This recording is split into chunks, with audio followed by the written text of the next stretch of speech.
India market invest মাইন্ডসেটে আপনাদের স্বাগত। যারা চ্যানেল নতুন এসেছেন তাদের হলো প্লিজ চ্যানেলটাকে সাবস্ক্রাইব করবেন, লাইক করবেন, বেল আইকনটা প্রেস করবেন, তার সাথে অল বাটনটা প্রেস করবেন, তার নোটিফিকেশনটা কিন্তু সঙ্গে সঙ্গে আপনাদের কাছে কি পৌঁছাবে।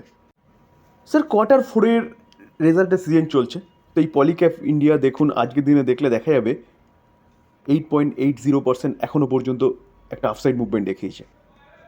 তো আজকে হচ্ছে 10 তারিখ, তো আজকে এই কোম্পানিটার রেজাল্ট ডিক্লেয়ার হওয়ার কথা ছিল কতটার সময়, 5টার সময়, অর্থাৎ বিকেল 5টা PM হওয়ার কথা ছিল। সে রেজাল্ট কিন্তু চলে এসছে, তার জন্য কোম্পানি এত ভালো একটা আপসাইড মুভমেন্ট কিন্তু দেখাচ্ছে।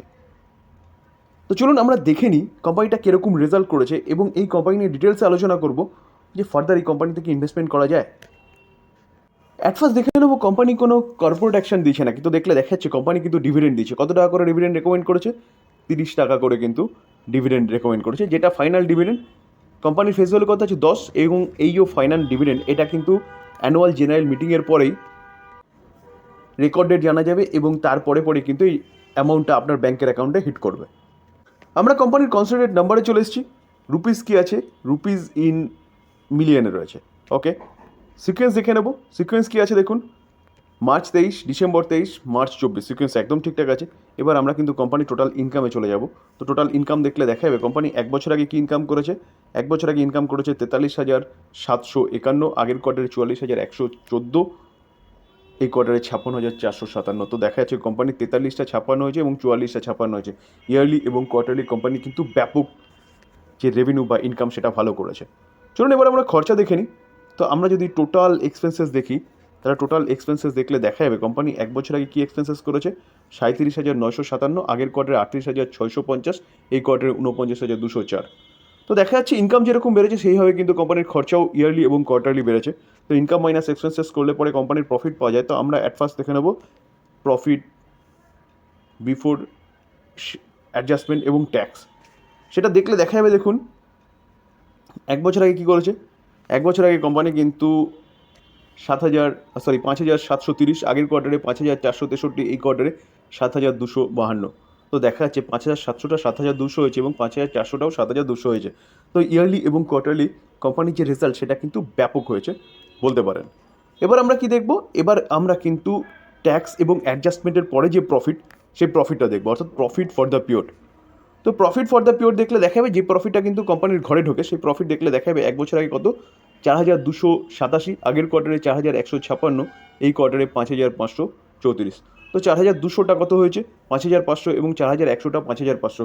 তো দেখা যাচ্ছে কোম্পানির যে রেজাল্ট দেখিয়েছে না, সে রেজাল্ট কিন্তু ফাটাফাটি হয়েছে, যার জন্যই মার্কেট এইভাবে সেলিব্রেট করছে। 9%-এর কাছাকাছি বা 9%, কোনো এক সময় 9% কিন্তু আপসাইড মুভমেন্ট দেখিয়েছিল, যেটা কিন্তু আমরা ইপিএসও দেখতে পারবো। তো ইপিএস দেখলে দেখা যাবে দেখুন 28.40, 27.50 এবং 36.37। তো ইপিএসও কিন্তু সেইভাবেই শো করছে যেভাবে কোম্পানির রেজাল্টটা দেখিয়েছে। তো এবার স্যার কী করবেন? দেখুন পলিক্যাপ ইন্ডাস্ট্রি ওয়্যার এবং কেবিল সেগমেন্টের নাম্বার 1 কোম্পানি, যেটা একটু আগে আমি বলেছি।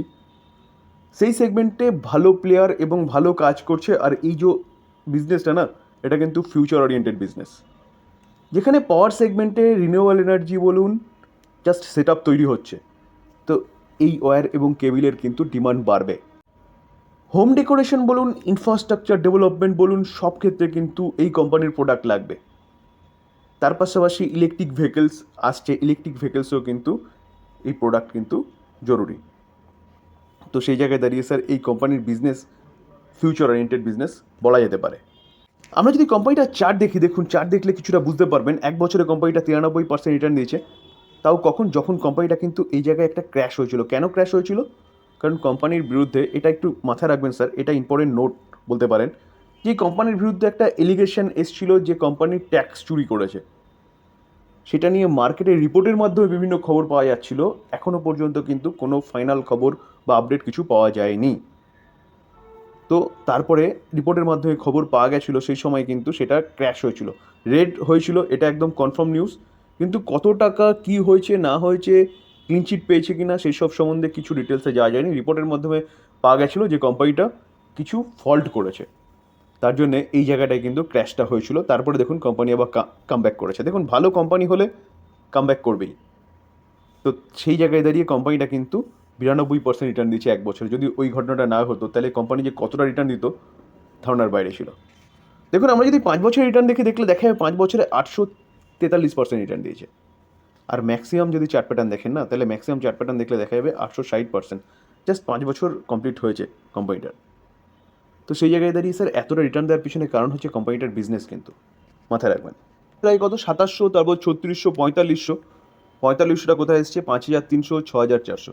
রিজার্ভ কিন্তু কন্টিনিউয়াসলি বাড়ছে, যেখানে কোম্পানির লং টার্ম বোরিং কিছু নেই। শর্ট টার্ম বোরিং কী আছে? শর্ট টার্ম বোরিং হচ্ছে অনলি ফর 82 কারোর একটা শর্ট টার্ম বোরিং রয়েছে। দেখুন শর্ট টার্ম বোরিং নিয়ে ভাবার কিছু নেই, কারণ শর্ট টার্ম বোরিং কিন্তু ফ্ল্যাকচুয়েট ম্যানারে থাকে। আমরা যদি কোম্পানির ক্যাশ অ্যান্ড ক্যাশ ইকুইভ্যালেন্ট দেখি, তাহলে ক্যাশ অ্যান্ড ক্যাশ ইকুইভ্যালেন্ট দেখলে দেখা যাবে কোম্পানির কাছে ক্যাশ কত রয়েছে 654 করোড়। তো ব্যালেন্স শিট কিন্তু 5 স্টার ব্যালেন্স শিট বলতে পারেন। দেখুন স্যার আমরা যদি কোম্পানির রেভিনিউ দেখলে দেখা যাবে কত 5 বছর আগে 8,000, 8,900, 8,800। কোভিডের জন্য কিন্তু এই সিচুয়েশন হয়েছিল। তারপরে দেখলে দেখা যাবে দেখুন সেটা কোথায় এসছে 12,100, 14,000। তাহলে কোম্পানি কিন্তু কন্টিনিউয়াসলি তার যে রেভিনিউ সেটা বাড়িয়ে গেছে। আমরা যদি প্রফিট দেখি, তাহলে প্রফিট দেখলে দেখা যাবে প্রফিট ফর দ্য পিরিয়ড 5 বছর আগে 501, 760, 831, 831, 931, 1271। কোভিডে কোম্পানির রেভিনিউ ফ্ল্যাট হলেও প্রফিট কিন্তু continuously year on year basis company বাড়িয়ে গেছে। স্যার মার্চ 2024, তো মার্চ 2024-এ দেখলে দেখা যাবে প্রোমোটার কত 65.2% স্টেক হোল্ড করছে, এফআইএস 12.0% স্টেক হোল্ড করছে, ডিআই 7.2% স্টেক হোল্ড করছে এবং পাবলিক 15.6% স্টেক হোল্ড করছে। তাহলে অ্যাপ্রক্সিমেট বলতে পারেন কিন্তু এফআইএস ডিআইএস প্রোমোটার কতটা স্টেক হোল্ড করছে? এফআইএস ডিআইএস প্রোমোটার কিন্তু 84%-এর ওপরে স্টেক হোল্ড করছে। তো যেটা কিন্তু ভালো বলা চলে, কারণ যে কোনো কোম্পানিতে দেখুন অ্যাট ফার্স্ট প্রোমোটার এবং তারপরে এফআইএস এবং ডিআইএস থাকলে কিন্তু সেই কোম্পানিটাকে হেলদি বলা চলে, যেখানে পাবলিক কিন্তু কম থাকতে হবে। ঠিক আছে, কারণ এফআইএস ডিআইএস কাছে কোম্পানির সম্বন্ধে প্রোমোটারের পরে সবচেয়ে বেশি ইনফরমেশান কিন্তু থাকে। এফআইএস ডিআইএস আছে মানে সেই কোম্পানিটাকে হেলদি বলতে পারেন।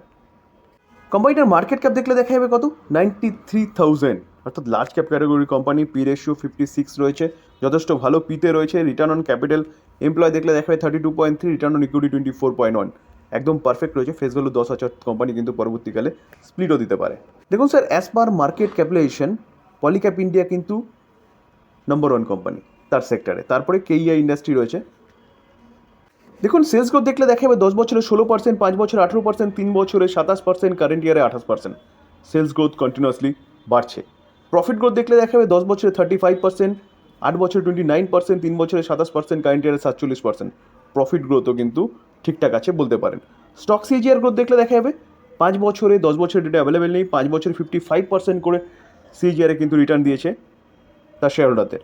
3 বছরে 55%, কারেন্ট ইয়ারে 80%। রিটার্ন অন ইকুইটিও কিন্তু যথেষ্ট ঠিক রয়েছে 19%, 21%, 21%, 24%, কন্টিনিউয়াসলি বাড়ছে। তো sir evergreen stock, fundamentally strong stock বা কোম্পানি, যেখানে কোম্পানিটা কন্টিনিউয়াসলি প্রফিট বাড়িয়ে যাচ্ছে, বিজনেস ভালো করছে, ফিউচার ওরিয়েন্টেড বিজনেস আছে, তো এই কোম্পানিটা কিন্তু চিন্তাভাবনা করতে হয় লং টার্ম ইনভেস্টমেন্টের জন্য।